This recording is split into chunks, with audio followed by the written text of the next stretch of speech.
flesh-eating street drug. Doctors scrambling to stop people from using a cheap heroin knockoff. It's been coming into the United States from Russia. It's growing in popularity across the country. The drug is known as Krokodil because after the high, the skin rots and takes on a scaly green appearance. And I want to warn you, because some of these pictures here that we're going to show you, they are graphic, but it's important for people to understand how awful this is. And Ted Rollins is out front.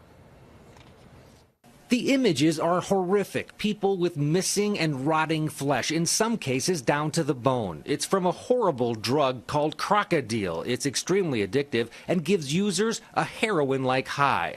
Suspected cases surfaced in the U.S. last month in Utah and Arizona. Then, this week, 5 people showed up in Joliet, Illinois with similar symptoms.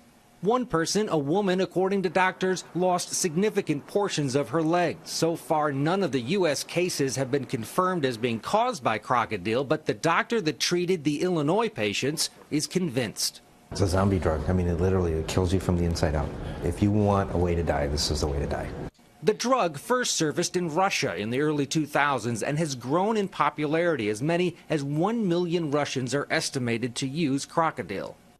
When you see these images, it's hard to imagine anyone ever wanting to use this drug. But to a heroin addict, there are a few things about the drug that are actually attractive. First of all, it's cheap, about the third the price of heroin. It's also relatively easy to make.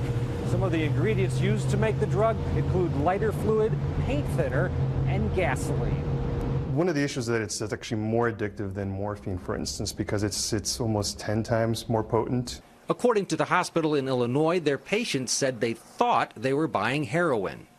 I think this is the tip of the iceberg. I think it's going to get a lot worse before it gets better.